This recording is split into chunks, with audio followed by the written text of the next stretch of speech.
പുതിയൊരു രീതി വരികയാണ്. കേരളത്തോടുള്ള അവഗണനയിൽ പുതിയ സ്റ്റൈലും കൂടി വരിക. അല്ലാതെ തന്നെ ഗ്രാൻഡ് കുറക്കുകയാണ്, വായ്പാ പരിധിയും കുറക്കുകയാണ്. ഇപ്പോൾ ഗ്രാൻഡ് വായ്പയാക്കി മാറ്റി.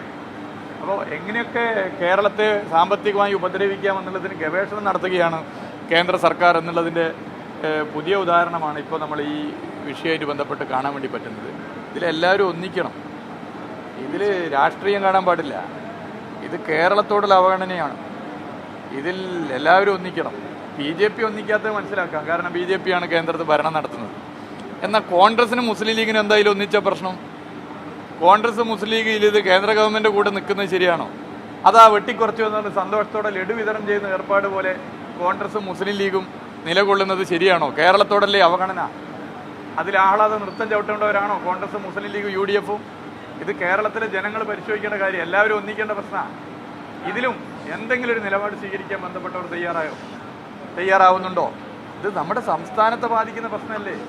അന്ധമായ ഇടതുപക്ഷ വിരോധം കാരണം കോൺഗ്രസിൻ്റെയും മുസ്ലിം ലീഗിൻ്റെയും UDF-ൻ്റെയും നേതാക്കന്മാർക്ക് എന്താണ് സംഭവിക്കുന്നത്?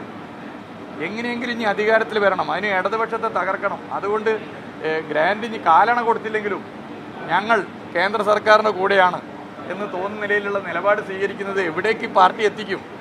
ഈ മുന്നണിയിൽ പ്രവർത്തിക്കുന്ന, നിസ്വാർത്ഥമായി പ്രവർത്തിക്കുന്നവർ നെഞ്ചത്ത് കൈവച്ച് പരിശോധിക്കണം. ഈ നിലപാട് ശരിയാണോ? ഒന്നിക്കണ്ടേ?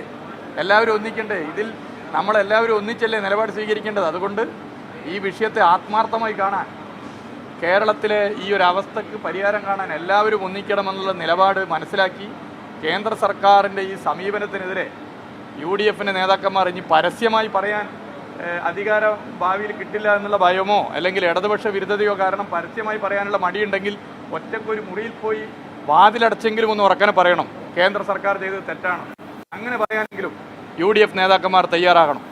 ഇത്തരം നിലപാടുകൾ എവിടെ കൊണ്ടെത്തിക്കും? ഇതുപോലെ മറ്റു തുറമുഖങ്ങൾക്ക് നൽകിയിട്ടില്ലേ? നിങ്ങൾ പരിശോധിക്കുന്നില്ലേ? നൽകിയിട്ടില്ലേ? എന്താ ഇവിടെ മാത്രം ഇങ്ങനെയൊരു പ്രശ്നം? അപ്പം ഇതിൽ BJP നേതാക്കന്മാർ മിണ്ടാത്തത് മനസ്സിലാക്കാം. UDF നേതാക്കന്മാർ മിണ്ടാത്തത് UDF-ൽ പ്രവർത്തിക്കുന്ന, UDF-ന് പരമ്പരാഗതമായി വോട്ട് ചെയ്യുന്ന വോട്ടർമാരെ ഉൾപ്പെടെ വഞ്ചിക്കുന്നതിന് തുല്യമാണ്. അന്ധമായ ഇടതുപക്ഷ വിരോധം ഒഴിവാക്കി ഇതിൽ ഒന്നിക്കണം, ഇതിൽ ശക്തമായി ശബ്ദിക്കണം.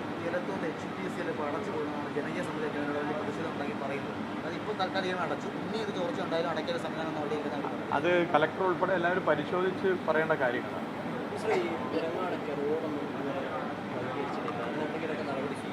വെലങ്ങാട് വിഷയം ബന്ധപ്പെട്ട് ഒരു 4-5 ദിവസം മുമ്പ് തിരുവനന്തപുരത്ത് ഒരു യോഗം ഞങ്ങളൊക്കെ പങ്കെടുത്ത് നടന്നിരുന്നു. ബഹുമാനപ്പെട്ട റവന്യൂ വകുപ്പ് മന്ത്രി ഇവിടെ നേതൃത്വത്തിൽ നടന്ന യോഗത്തിൽ കാര്യങ്ങളൊക്കെ പരിശോധിച്ച് മുന്നോട്ട് പോകാൻ തീരുമാനിച്ചു. അല്ല, പൊതുവേ അത് പരിശോധിച്ചിട്ടുണ്ട് ഇതെല്ലാ കാര്യം. ഈ കാപ്പാട് തീരദേശ റോഡ് തകർന്നിട്ട് 6 മാസം പിന്നീടാണ്. അന്ന് മിനിസ്റ്റർ പറഞ്ഞത് അടിയന്തരമായി ആ റോഡ് പുനർനിർമ്മിക്കുന്നതായിരുന്നു. ഇതുവരെയായിട്ട് അതിന്റെ നിർമ്മാണ പ്രവർത്തികളൊന്നും ആരംഭിച്ചിട്ടില്ല. അത് ഏത് വകുപ്പിന്റെ റോഡാണെന്ന് അറിയോ? അത് അവിടെ കാറ്റിൽ ജമീലയാണ് അവിടുത്തെ. ഏത് വകുപ്പിന്റെ റോഡാണ് അത്? അവിടുത്തെ റിസോർട്ടുകളെല്ലാം. ആ റോഡ് ഏത് വകുപ്പിന്റെ റോഡാണ്? ടൂറിസത്തിന് റോഡില്ലല്ലോ. ഏത് വകുപ്പിന്റെ റോഡാണ്? നിങ്ങളത് പഠിക്കണം. അത് ഇപ്പോൾ റോഡിന്ന് കേട്ട പാടെ എൻ്റെ അടുത്തേക്ക് ചാടി വീണാന്ന് എനിക്ക് മനസ്സിലായി. ആ റോഡ് വേറൊരു വകുപ്പിൻ്റെയാണ്. ആ വകുപ്പ് മന്ത്രിയോട് സംസാരിച്ചിട്ടുണ്ട്. ആ വകുപ്പ് മന്ത്രി പോസിറ്റീവായി ഇടപെടും. ഞങ്ങൾ അന്നും സംസാരിച്ചിട്ടുണ്ട്, ഇപ്പോഴും സംസാരിക്കുന്നുണ്ട്. കേരളത്തിൽ റോഡെന്ന് പറഞ്ഞാൽ പല വകുപ്പുകളുടെ റോഡുണ്ട്. പൊതുമരാമത്തുണ്ട്, അല്ല ഞാൻ പറയട്ടെ, പൊതുമരാമത്ത് വകുപ്പിൻ്റെ റോഡുണ്ട്, തദ്ദേശ സ്വയംഭരണ വകുപ്പിൻ്റെ റോഡുണ്ട്, ഹാർബർ എഞ്ചിനീയറിംഗ് വകുപ്പിൻ്റെ റോഡുണ്ട്, തുടങ്ങി പല വകുപ്പിൻ്റെ റോഡുണ്ട്. ഇത് പ്രത്യേക ഇത് ഏത് വകുപ്പാണ്? ആ വകുപ്പ് മന്ത്രിയുമായി വ്യക്തിപരമായി സംസാരിച്ചിട്ടുണ്ട്, MLA സംസാരിച്ചിട്ടുണ്ട്. തുടർന്ന് ആ നിലയിലുള്ള ഇടപെടൽ അവർ നടത്തിയിട്ടുണ്ട്. മറ്റു കാര്യങ്ങൾ എന്താ നമുക്ക് പരിശോധിക്കാം.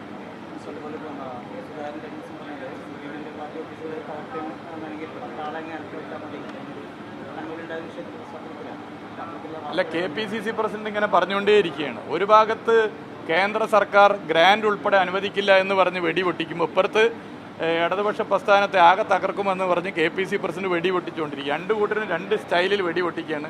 രണ്ടുപേരുടെ ഉദ്ദേശം ഒന്നാണ്, അന്ധമായ ഇടതുപക്ഷ വിരോധമാണ്. KPCC പ്രസിഡന്റ് തുടർച്ചയായി ഇത്തരം നിലപാടെടുക്കുമ്പോൾ ആ നിലപാട് കേരളത്തെ ഒരു കലാപഭൂമിയാക്കി മാറ്റി തീർക്കാനാണ്. കേരളത്തെ ഒരു കലാപ കലുഷിത അന്തരീക്ഷം സൃഷ്ടിച്ചുകൊണ്ട് കേരളത്തിലാകെ ക്രമസമാധാന നില തകർക്കുക എന്നുള്ള ലക്ഷ്യത്തിൻ്റെ ഭാഗമായിട്ടാണ് KPCC പ്രസിഡന്റ് തുടർച്ചയായി ഈ അക്രമവാസനയോടുകൂടി നിലപാട് സ്വീകരിക്കുന്നത്. ഇവിടെ ചേവായൂർ ബാങ്ക് തെരഞ്ഞെടുപ്പുമായി ബന്ധപ്പെട്ട് കുറേ ആളുടെ കയ്യും കാലും വെട്ടും എന്ന് പറഞ്ഞു. 61 കൊല്ലമായി കോൺഗ്രസ് നയിച്ച ആ ഭരണസമിതിയിൽ കോൺഗ്രസിൻ്റെ ഭരണം നഷ്ടപ്പെട്ടു പോയി. ആരുടെയും കയ്യോ കാലോ പുതുതായിട്ട് നഷ്ടപ്പെട്ടിട്ടില്ല. നമുക്കറിയാം ചേലക്കര തെരഞ്ഞെടുപ്പ് ഞാനിതാ വരുന്നുണ്ട്, വന്നിട്ട് ഒക്കത്തിനെ അടിച്ച് ശരിയാക്കണം എന്ന് പറഞ്ഞ് വോട്ടെണ്ണിയപ്പോൾ 10,000-ലധികം വോട്ടിന് ഇടതുപക്ഷം വിജയിച്ചു. ഇപ്പോൾ ഇതാ വീണ്ടും കലാപത്തിന് ആഹ്വാനം ചെയ്യുകയാണ്. KPCC പ്രസിഡന്റ് വ്യക്തിപരമായ അഭിപ്രായമായിട്ട് ഇതിനെ കാണാൻ വേണ്ടി പറ്റില്ല. പ്രതിപക്ഷ നേതാവ് പറഞ്ഞതുപോലെ അദ്ദേഹം നിഷ്കളങ്കനാണെന്നാണല്ലോ പറഞ്ഞത്.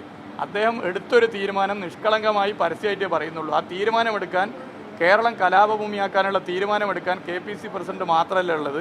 KPCC പ്രസിഡന്റ് ഉള്ളിലൊന്നും ഇല്ല എന്ന് തോന്നുന്ന നിലയിൽ പരസ്യപ്പെടുത്തുന്നു. പ്രതിപക്ഷ നേതാവ് ഉൾപ്പെടെ മിണ്ടാതിരിക്കുന്നു. അതാണ് പ്രശ്നം.